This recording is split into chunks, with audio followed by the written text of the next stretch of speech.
이제 이 12장의 나머지 부분은 신앙의 사람으로서 지켜나가야 할 삶의 자세와 더불어서 참된 진리를 저버리는 배교에 대한 경계를 주는 그런 교훈들로 채워지고 있습니다.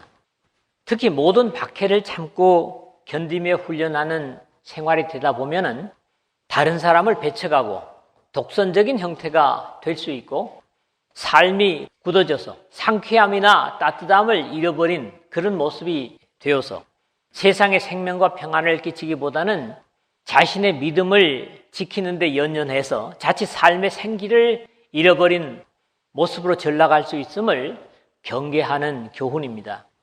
오늘날 진리를 지켜간다고 하는 사람들 속에서 경계되는 삶의 모습이기도 합니다.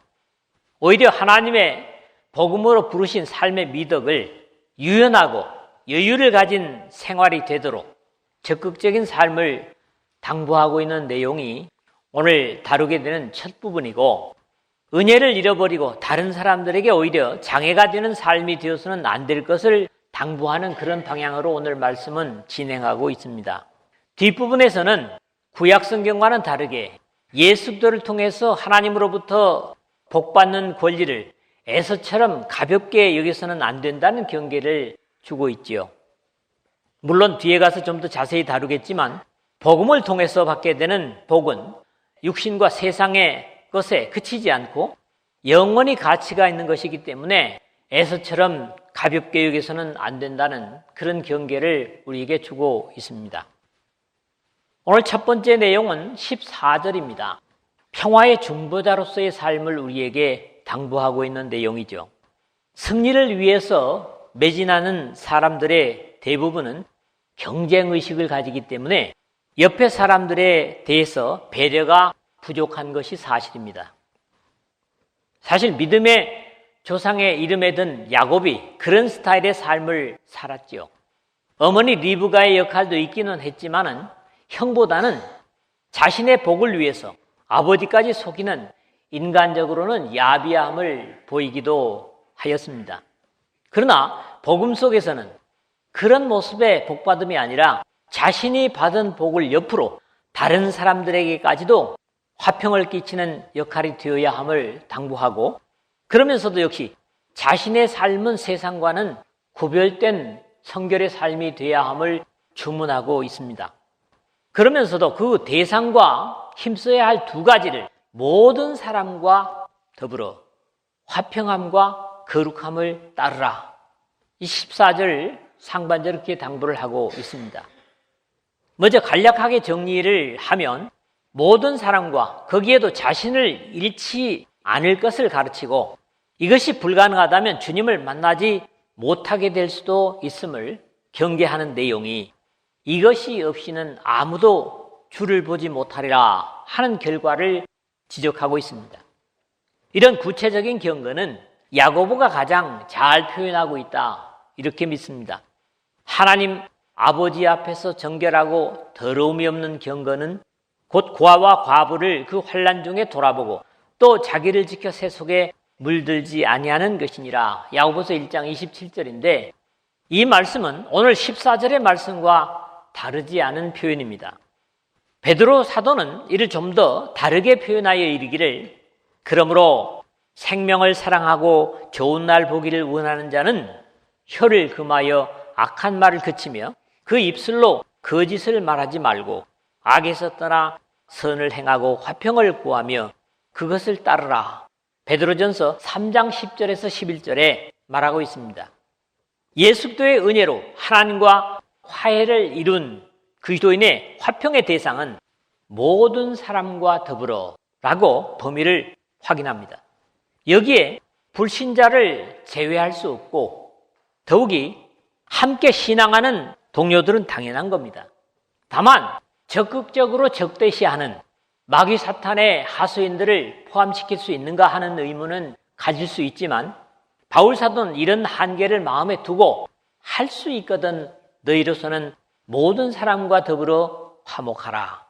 로마서 12장 18절에 교회 속에서의 실제적인 신앙의 삶 속에서 교훈을 주고 있습니다. 그러나 분명한 것은 모든 사람과 더불어 라는 범위에서 제외시킬 사람은 없다는 사실입니다. 여기에 모든, 히라보로 파스라는 말인데 온갖 전체의 어떤 것이든지 이런 의미를 가지는 말이거든요. 여기서 제외될 수 있는 대상을 이해할 수 없기 때문에 비록 원수시하는 사람일지라도 상대의 의향이나 자세에 관계없이 나는 화평할 수 있어야 함을 권면하는 말씀입니다. 결국 위로 하나님과 바른 화평의 관계는 옆으로 모든 사람은 물론이고 피조물들과 화해가 이루어짐을 계속해서 이야기해 오고 있습니다. 그러므로 좀 더 적극적으로는 하나님과 사람 간의 제사장 역할을 해야 하는 그리스도인들은 이 화평을 가지고 타인의 행복과 복지를 위한 책임까지도 가져야 된다고 하는 사실을 말하는 겁니다.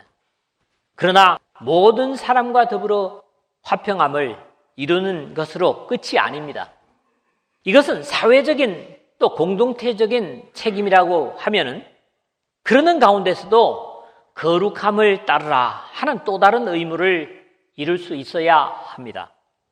거룩함은 그리스도인이 가져야 할 하나님의 본질적인 속성이기 때문에 신앙의 사람들은 베드로 사도가 구약의 이스라엘의 성결을 인용하며 당부하는 말씀과 같습니다. 오직 너희를 부르신 거룩한 이처럼 너희도 모든 행실에 거룩한 자가 되라. 기록되었을 때 내가 거룩하니 너희도 거룩할지어다 하셨느니라. 베드로전서 1장 15절에서 16절의 말씀입니다.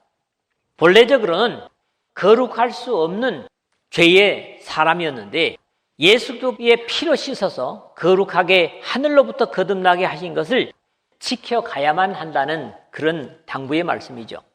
특히 여기 거룩함을 따르라 할 때 따르라, 개역 한글에서는 좇으라. 그래서 히라보로는 디오코라는 말이 쓰였습니다.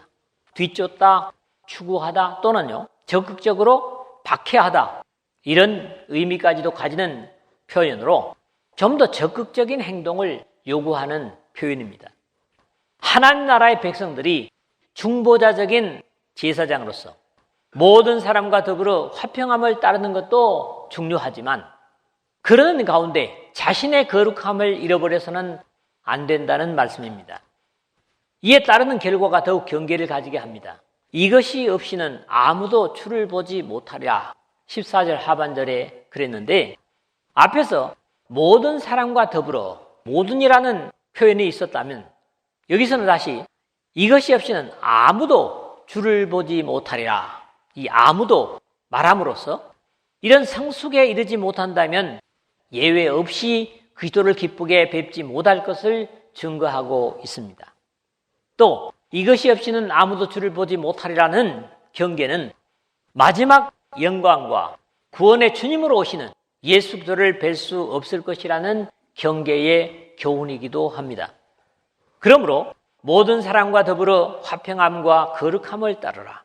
이것이 없이는 아무도 주를 보지 못하리라는 표현은 한 번이나 순간의 삶의 모습이 아니라 비록 자신의 노력이나 결심은 아닐지라도 성령과 더불어 성숙해가는 그리스도인의 삶을 주문하는 내용입니다. 오늘 이런 경계를 함께 듣는 우리 모두는 이 주를 보지 못하리라는 비극에 남는 사람은 한 사람도 없이 기쁨과 감사에 마라나타, 주 예수여 오시옵소서 하는 주님을 맞는 모두가 되시기를 주님의 이름으로 축복합니다. 두 번째 말씀은 15절 말씀입니다. 회중 가운데 교회 속에서 유익을 끼치는 사람이 되라고 하는 그런 당부의 내용이죠. 앞에서는 보다 적극적인 열심으로 이웃에게 그리고 자신에게 유익한 역할을 감당할 것을 당부했다면 여기서는 다시 말투를 부정적인 표현으로 바꿔서 당부를 하고 있습니다. 앞에서는 다른 사람이 먼저 거론되었다면 여기서는 개개인 자신을 먼저 위하고 주변에도 부정적인 영향을 끼치지 않도록 당부하는 말씀입니다. 이 구절의 헬라어 서두에는 에피스코폰테스라는 말이 쓰여졌습니다. 오늘 우리가 가진 개역 개정에는 쓰여지고 있질 않은데 개역 한글판 거기는 너희를 돌아보아 라는 말로 쓰여지고 있죠. 이 본래 에피스코페오, 택하다, 방문하다, 돌보다 라는 표현이 쓰여지고 있는 것이 강조적입니다. 이 말은 본래 교회 장로의 역할 중에 감독의 직함으로서 쓰는 말이 동사형으로 공적으로는 교회를 돌보는 일을 하는 에피스코포스라는 명칭이 명사형으로 쓰여지는 내용이죠. 그러나 여기서는 공적인 돌봄을 당부하는 것이 아니라 각 개인이 항상 객관적인 관점에서 자신의 신앙 상태를 점검할 것을 교훈하는 내용입니다. 교회가 아니라 자기 자신을 돌보라는 권면인 거지요. 그것이 자신의 구원에 있어서는 물론이고 교회 전체 중의 역할에서도 해가 되고 다른 사람에게 구원에 방해가 되는 삶이 되지 말아야 할 것을 경계하고 있습니다. 너희는 하나님의 은혜에 이르지 못하는 자가 없도록 하고 15절 앞부분에 그랬는데 하나님의 사랑과 은혜는 주님을 순종하는 모든 사람들의 삶을 세상 끝날까지 함께 주셔서 구원을 잃지 않게 지키실 것을 약속하셨습니다. 그럼에도 이런 안타까운 일이 있을 수 있는 것은 전적으로 은혜를 받아 누리는 당사자의 거절이나 불순종으로 말미암은 겁니다. 바울은 고린도 교회에 다시 갈 때에 이런 비슷한 안타까움이 있지 않을까 염려하는 모습을 경계로 편지에 쓰고 있습니다. 내가 갈 때에 너희를 내가 원하는 것과 같이 보지 못하고 또 내가 너희에게 너희가 원하지 않는 것과 같이 보일까 두려워하며 또 다툼과 시기와 분냄과 당짓는 것과 비방과 수금거림과 거만함과 혼란이 있을까 두려워하고 고린도후서 12장 20절에 그런 내용입니다. 하나님의 아들이 이 땅에 다시 완전한 구원을 위해서 오실 때 그분을 기쁨으로 맞지 못하면 안 된다는 거지요. 그런 것들 우리는 여기서도 확대해서 생각할 수가 있습니다. 이 히브리서는 이러한 경계를 여러 번 말한 바 있습니다. 앞에서도 특히 5장이나 6장에서 말이죠. 하나님의 은혜에 이르지 못하는 그랬는데 하나님의 은혜의 모자람 때문이 아니라 자신의 잘못으로 인해서 어떤 혜택에 이르지 못하는 것을 나타내는 그런 표현입니다.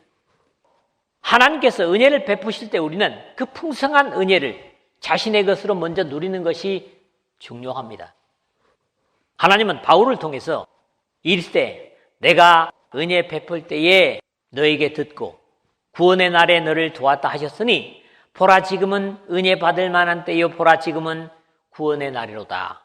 고린도후서 6장 2절에 하신 것처럼 제한 없이 베푸시는 은혜에 믿음으로 응답하여 넘치도록 누리는 것이 우리 각자가 항상 힘쓸 신앙의 과제이기도 합니다. 왜냐하면 우리 각자나 교회가 은혜가 충만할 때 하나님께 영광을 돌려드릴 수 있기 때문이죠. 하나님께서 이루신 구원의 은혜는 모자람이 없을지라도 거기에 나 자신의 사모함이 없다면 그것은 다른 데로 흘러가 버릴 수 있으므로 먼저는 자신의 구원을 항상 지키는 것이 첫째입니다. 그러나 구약 성경의 신명기에서 인용되는 말씀처럼 전체 공동체에 부정적인 역할을 하지 않도록 최선을 다해야 하는 것도 우리 각자의 과제입니다. 또 쓴뿌리가 나서 괴롭게 하며 많은 사람이 이로 말미암아 더럽게 되지 않게 하며 15절 하반절에 그랬는데 인용된 신명기 29장 18절에 너희 중에 남자나 여자나 가족이나 지파나 오늘 그 마음이 우리 하나님 여호와를 떠나서 그 모든 민족의 신들에게 가서 섬길까 염려하며 독초와 쑥의 뿌리가 너희 중에서 생겨서라고 신명기 29장 18절 말씀은 물론 우상숭배에 대한 경계의 교훈입니다. 구약에서 우상숭배를 확산시키는 것이 전체 이스라엘의 운명을 위기로 내몬 것이었다면 복음 속에서의 경계는 하나님께서 다 이루어 놓으신 구원을 잃게 만들 정도로 그로 인해 성결을 잃어버리게 만드는 것은 더욱 안타까운 일이라는 겁니다. 결국 쓴풀이, 즉 독초가 나는 것은 어두움의 세력의 역할로 여러 사람들의 성결을 더럽게 하는 것인데 어떤 사람이건 그렇게 하고 싶은 의도로 되어지는 것은 아니기 때문에 항상 조심을 해야 하는 것으로 단순한 시험으로 한순간에 어두움에 이용당할 수 있기 때문입니다. 여기에 괴롭게 하여라는 말이 어지럽히다, 병들다, 괴롭히다, 에노클레오라는 히라보가 쓰였습니다. 교회의 소란이나 혼란을 일으켜 병들게 하고 이러한 여파로 성도들의 성결을 잃게 만드는 경우를 의미하는데 이런 일의 시작이 결국 독초의 뿌리처럼 보이지 않게 시작해서 확산되는 것을 경계하는 겁니다. 결국 이 확산이 많은 사람이 이로 말미암아 더럽게 되는 비극이 있어서는 안 된다는 경계의 교훈입니다. 좋은 영향력의 확산은 쉽지 않은 반면에 더럽히고 오염시키는 영향력은 파급 효과가 빠르고 큰 것이 세상에 존재하는 교회에서 흔히 볼 수 있는 모습입니다. 우리는 쉽게 내가 부흥을 위해서 무엇을 할 수는 없다고 해도 교회 성장의 방해 역할은 안 한다, 이렇게 자만할 수 있는 경우가 있습니다. 그러나 소극적인 자세 자체가 결과적으로 부정적인 역할을 하는 데서 우리는 조심을 해야 합니다. 예수께서 직접 교훈하시기를 나와 함께 아니하는 자는 나를 반대하는 자요, 나와 함께 모으지 아니하는 자는 해치는 자니라. 마태복음 12장 30절이라든가 누가복음 11장 23절의 가르침이 바로 그것입니다. 쓴뿌리의 역할은 적극적인 면에서뿐만 아니라 소극적인 자세가 반대의 역할과 모임을 해치는 역할을 할 수 있음을 기억해야 할 것입니다.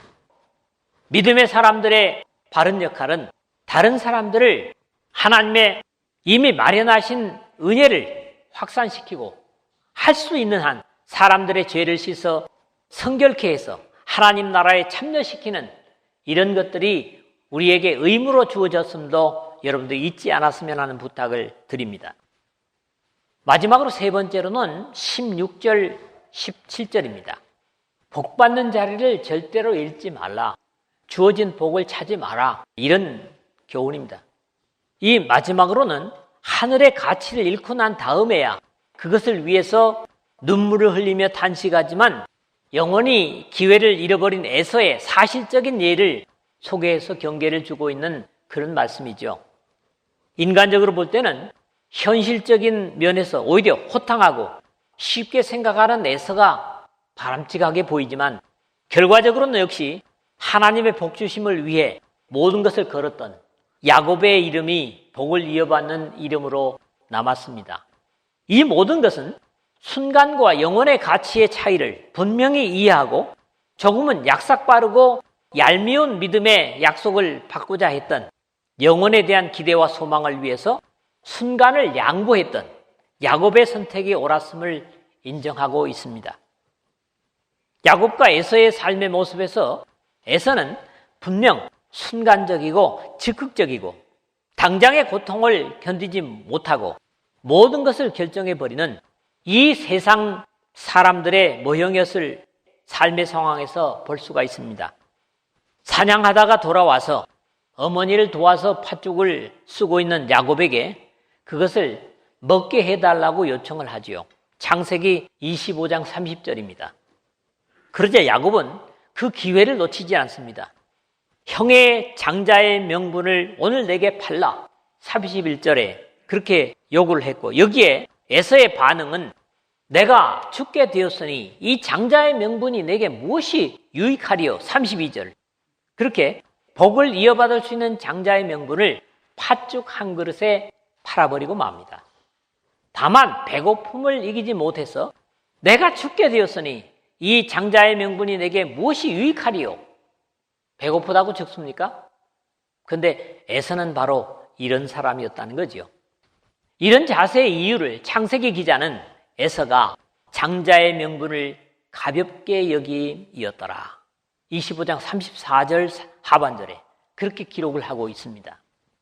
먼저 음행하는 자가 없도록 살피라 16절 첫 부분에 그랬는데 이것은 에서에게만 적용할 수 없는 것이지만 부모의 의향에 관계없이 가나안 여인들을 아내로 맞아서 이삭과 리브가에게 안타까움을 준 것에서 에서가 좋지 못한 본보기가 된 것은 사실입니다.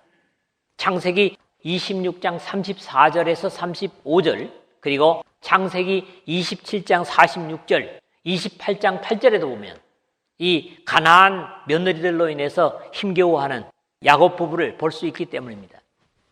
대개의 경우 구약 성경에서 음행은 하나님 아닌 우상 숭배를 하는 것을 비유적으로 말하고 있는 것을 보는데, 에서가 가나안 해족 속의 딸 유딧이나 바스맛을 아내로 맞은 것은 아버지 이삭의 하나님을 공경하지 않는 육신적인 처사에서 나온 것이기 때문입니다. 그럼에도 1세기에 유행했던 정상적이지 못한 성관계가 교회 속에서도 있었던 사실을 바울은 고린도전서 5장 1절에서 지적하고 있는데, 하나님의 백성으로서 윤리의 기본조차 잃어버린 삶은 복음의 장애 요소가 될 수 있음을 경계하고 있는 내용입니다. 혹 한 그릇 음식을 위하여 장자의 명분을 판 에서와 같이 망령된 자가 없도록 살피라 16절 하반절에 그랬는데, 세상에는 많은 거래가 있습니다. 업체들과 기업들과 서로 간의 거래들이 있는데, 요즘은 거래라고 하는 말보다는 흔히 딜이라고 하죠. 역사 속에 유명한 거래들이 있고 잘했다고 돌아보며 기뻐하는 거래가 있는가 하면 두고두고 후회하는 거래가 있는데, 역사 속에 미국과 구소련의 알래스카 딜은 미국 측에서는 두고두고 잘한 거래였고 구소련에서는 그 반대의 거래였습니다. 그러나 소련이 미국에 팔아버린 알래스카 딜보다도 어리석은 거래가 성경에 형제간에 이루어진 에서와 야곱의 장자권의 거래라고 볼 수 있습니다. 영원한 복을 누릴 수 있는 장자권을 팥죽 한 그릇에 팔아버린 이런 것은 히브리서 기자의 표현대로 망령된 거래였습니다. 이 망령되다는 말이 뭐냐 하면 베벨로스, 신성하지 않은 세속적인, 모독적인, 불경스러운, 왜? 신령한 것을 팔아버리기 때문에 이런 표현이 쓰고 있다는 거죠. 도저히 이성적으로는 납득이 불가능한 거래를 한 에서는 다음 구절에 나오는 대로 그것을 회복하고 싶었지만 그야말로 끝나버린 거래였음을 여기 17절 상반절을 보는 대로 너희가 아는 바와 같이, 즉 모든 사람이 아는 어리석음이었음을 지적하고 있습니다. 그가 그 후에 축복을 이어받으려고 눈물을 흘리며 구하되 17절 중간에 그랬는데요. 이 표현은 창세기 27장 38절에 에서가 아버지에게 이르되 내 아버지여 아버지가 빌복이 이 하나뿐이리이까 내 아버지여 내게 축복하소서 내게도 그리하소서 하고 소리를 높여 우니라 하는 내용의 인용입니다. 에서가 소리 높여 울어댄 이유는 하나님의 복의 권리인 장자권을 가볍게 여긴 데 대한 아쉬움이나 회개에서 나온 것이 아니라 단순히 복을 잃어버렸다는 기복적인 이유에서이기 때문에 하나님께서 기뻐하실 수 없는 회개의 눈물이라고 할 수 있습니다. 이건 회개라고 할 수 없죠. 후회죠. 영적인 복에 있어서 사실 하나님께서 주시는 복보다 중요한 것은 그 복을 주시는 하나님과 올바른 관계입니다. 이런 입장에서 짐짓 많은 그리스도인들의 안타까움은 우리의 아버지 되시는 하나님 아버지를 제쳐두고 단순히 그분이 주실 수 있는 복만을 구하는 것이 문제가 될 수 있다는 겁니다. 이럴 때 에서처럼 버림바가 되어 회개할 기회를 얻지 못하였느니라 하는 17절 하반절의 내용이 되고 마는데, 아버지가 빌 복이 이 하나뿐이리까 라고 눈물로 축복을 간절히 구해서도 호소력을 갖지 못했던 것은 하나님의 복의 계보를 이어받아 지속적으로 하나님과 복된 교제를 이어가는 그런 올바른 관계의 회복을 구하는 회개가 되지 못했기 때문에 버림받았고 복의 자리에 되돌아올 수 있는 회개가 아니었던 겁니다. 오늘 복음 속에서 진정한 복은 무엇입니까? 에덴에서 잃어버린 하나님의 자녀의 자리를 회복한 것입니다. 이게 복음 속에서의 우리가 하나님으로부터 받은 복이요 권리입니다. 이것이 바로 되면 모든 것이 바로 됩니다. 이런 이해가 바로 되면 말이죠. 하나님의 은혜의 선물을 가볍게 여기고 믿음의 자리를 떠난 배교자의 경우에도 동일하게 해당되는 것으로 현세적인 것을 추구하는 데에 대한 두려운 경고가 되고 있습니다. 우리는 이 세상에 사라질 것, 쌓아놓을 것들에 대한 복을 구하는 자들이 아니라 우리에게 복을 쉼없이 주시는 하나님 아버지와의 올바른 관계를 지속해 가는 것입니다. 그것이 진정한 복이고 우리에게 영원한 복으로 연결하는 다리가 되는 겁니다. 그런데도 단순히 그 하나님이 주실 복, 그 복만을 따먹으려고 하는, 미끼를 따먹으려고 하는 생선 같은 그런 잘못된 믿음이 될 수 있기 때문에 이런 경계를 오늘 우리에게 주고 있다고 믿습니다. 말씀을 맺겠습니다. 예수 그리스도의 희생의 피로 하나님과 화평의 관계를 가지게 된 은혜에 합당하게 같은 믿음의 동료이건 불신의 사람이건 화평을 위한 제사장 역할을 감당하고 자신의 경건을 지켜 기쁨과 감사로 다시 오실 주님을 우리가 모두 맞아야 하겠습니다. 하나님의 집인 교회 속에서 쓴뿌리의 역할로 혼란케 하고 병들게 해서 다른 지체들의 경건을 잃게 만든다면 이런 자세야말로 하나님의 은혜에 이르지 못할 믿음의 자세입니다. 여기에 대해 단호하게 많은 사람이 이로 말미암아 더럽게 되지 않게 하라 경고를 주고 있습니다. 오늘도 많은 사람들이 에서처럼 순간적이고 없어질 것들로 영혼의 영광과 바꾸려는 어리석음을 범함을 봅니다. 그러나 한 번 잃은 은혜의 기회를 놓치는 것은 제 시간에 떠난 교통수단을 놓치고 후회하는 것과 마찬가지입니다. 아니, 그것과 비교될 수 없는 비극이죠. 놓친 열차나 항공편은 다시 시도할 수 있지만 한 번 잃어버린 영혼의 가치는 영영 회복이 불가능할 수도 있습니다. 에서처럼 말이죠. 귀한 복의 기회를 잃고 그가 그 후에 축복을 이어가려고 눈물을 흘리며 고아돼 버린 바가 되어 회개할 기회를 얻지 못하였다는 에서의 안타까움을 거울로 보고 있는 우리는 결코 이런 영적인 어리석음을 범하는 사람들이 없어야 되겠습니다. 우리의 각자의 그리스도와의 성령과 더불어 말씀과 더불어 올바른 관계를 가지고 주님 오실 때까지 이 세상에 복을 주시든 주시지 않으시든 그 하나님과의 올바른 관계가 나에게 복이란 그런 확신과 감사를 가지고 주님 오실 때까지 여러분들의 각자의 믿음을 지키고 옆에 지체들의 믿음을 돌보는 여러분 모두 되시기를 주님의 이름으로 축복합니다.